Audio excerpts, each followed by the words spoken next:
আসসালামু আলাইকুম প্রিয় শিক্ষার্থীরা, কেমন আছো তোমরা? নিশ্চয়ই ভালো। আমি আজকে তোমাদের জন্য নিয়ে এসেছি ইতিহাস ও সামাজিক বিজ্ঞান বইয়ের একটা প্রতিবেদন। দেখো, প্রতিবেদনটা হচ্ছে বঙ্গবন্ধু মুক্তিযুদ্ধ সম্পর্কে। এখানে হচ্ছে প্রতিবেদকের নাম, মানে যে লিখতেছে তার নাম, প্রতিবেদনের শিরোনাম, প্রতিবেদনের সময়, প্রতিবেদনের তারিখ, প্রতিবেদকের ঠিকানা। এগুলো সবসময় তোমরা দিয়ে নিবে। আমি এখানে দিইনি। এখানে তোমাদের নাম, ঠিকানা, শিরোনাম সবগুলো ঠিকঠাকভাবে দিয়ে নিবে। এরপর দেখো, আমার এটা হচ্ছে একটা শিরোনাম, বঙ্গবন্ধু ও মুক্তিযুদ্ধ। বাংলাদেশ নামের সাথে জড়িয়ে আছে হাজার বছরের ইতিহাস। হাজার বছরের ইতিহাসে বাঙালির শ্রেষ্ঠতম অর্জন বাংলাদেশের স্বাধীনতা সংগ্রামের লড়াই। আর এই স্বাধীনতা সংগ্রামের ইতিহাসের সঙ্গে যার নাম চিরস্মরণীয় হয়ে আছে, তিনি জাতির জনক বঙ্গবন্ধু শেখ মুজিবুর রহমান। সংগ্রাম ও অবদানে নিজ নিজ জাতির মুক্তিযোদ্ধা হিসেবেও আমাদের বঙ্গবন্ধু শেখ মুজিবুর রহমান অন্যতম। স্বাধীন বাংলাদেশের স্থপতি জাতির জনক বঙ্গবন্ধু শেখ মুজিবুর রহমান 1920 সালের 17 মার্চ গোপালগঞ্জ জেলার টুঙ্গিপাড়া গ্রামে জন্মগ্রহণ। যারা এটা লিখতে পারোনি তারা দেখে স্ক্রিনশট দিয়ে রাখতে পারো।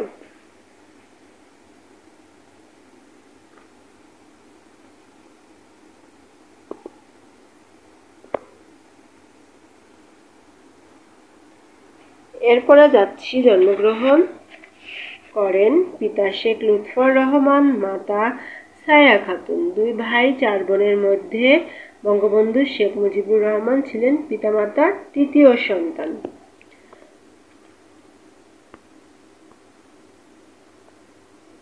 এরপর ছাত্র জীবনে শুরু হয় 7 বছর বয়সে গোপালগঞ্জ গিমাডাঙ্গা প্রাথমিক বিদ্যালয়ের মাধ্যমে। 1947 সালে দেশভাগের পর তিনি আইন নিয়ে পড়ার জন্য ঢাকা বিশ্ববিদ্যালয়ে ভর্তি হয়। ঢাকা বিশ্ববিদ্যালয়ে তিনি অন্যায় অবিচারের বিরুদ্ধে সবার সামনে থেকে নেতৃত্ব দিয়েছেন। ছাত্রজীবন থেকে বঙ্গবন্ধু রাজনীতি ও দেশগুলোতে যুক্ত হন। তার রাজনৈতিক জীবনের শুরু 1940 সালের দিকে।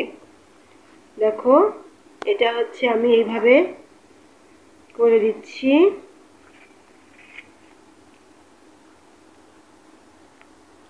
(1948 সালে গঠিত পূর্ব পাকিস্তান মুসলিম লীগের তিনি ছিলেন অন্যতম প্রতিষ্ঠাতা। 1953 সাল 1954 সালের নির্বাচনে তিনি সদস্য নির্বাচিত হন।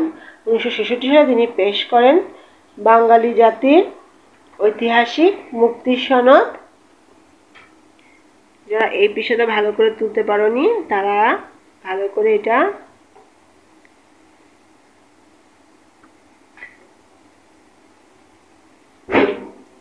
দেখে নিতে পারো। মুক্তির সনদ 6 দফা। এই সময় নিরাপত্তা আইনে তিনি বারবার গ্রেপ্তার হন। তিনি কারারুদ্ধ জীবনযাপন করতে থাকেন। 1969 সালের 23 ফেব্রুয়ারি ছাত্র সংগ্রাম পরিষদ কর্তৃক আয়োজিত রেসকোর্স ময়দানের লক্ষ মানুষের এক নাগরিক সংবর্ধনায় তাকে বঙ্গবন্ধু উপাধিতে ভূষিত করা হয়।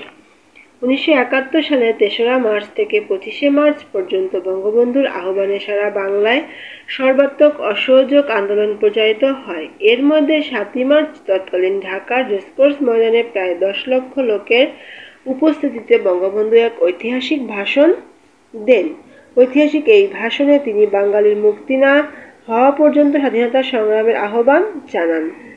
এক পর্যায়ে 25শে মার্চ মধ্যরাতে পাকিস্তানি সামরিক বাহিনী ঘুমন্ত নিরস্ত্র বাঙালির ওপর ঝাঁপিয়ে পড়ে। 26শে মার্চ প্রথম প্রহরে বঙ্গবন্ধু বাংলাদেশের স্বাধীনতা ঘোষণা করেন। শুরু হয় মুক্তিযুদ্ধ। স্বাধিকার থেকে স্বাধীনতার সংগ্রাম সবই পরিচালনা করেছেন শেখ মুজিবুর রহমান। অসীম দক্ষতা যোগ্যতায় তার ছিল মানুষ উদ্বুদ্ধ করার মতো অসাধারণ বজ্রকণ্ঠ, অকৃত্রিম দেশপ্রেম, সাধারণ জনগণের প্রতি গভীর ভালোবাসা, অমায়িক ব্যক্তিত্ব, উপস্থিত বুদ্ধি তাকে বাঙালি জাতির অবিসাংবাদিক নেতাতে পরিণত করেছে। তার হাত ধরেই বাংলাদেশ স্বাধীন হয়েছিল। মুক্তিযুদ্ধে তার অতুলনীয় অবদানের জন্য জাতি তাকে জাতির জনক হিসাবে বরণ করে নিয়েছে। তিনি সবসময় জাতির কল্যাণে কাজ করে গেছেন। সমস্ত জাতিকে তিনি মুক্তি স্বাধীনতার চেতনায় ঐক্যবদ্ধ উদ্বুদ্ধ করেছেন। তার আত্মত্যাগ জাতিকে মহান মর্যাদা অধিষ্ঠিত করেছে। দেখো, তোমরা চাইলে এখানে 200টা শব্দ আছে, চাইলে তোমরা এখানে আরো কিছু জড়াইতে পারো। আর যদি চাও যে এইভাবে দিবে তাহলেও হবে। এটা তোমরা স্ক্রিনশট দিয়ে রেখে বা লিখে নিতে পারো খাতায়। এটা হচ্ছে মুক্তিযুদ্ধ ও বঙ্গবন্ধু সম্পর্কে একটা প্রতিবেদন।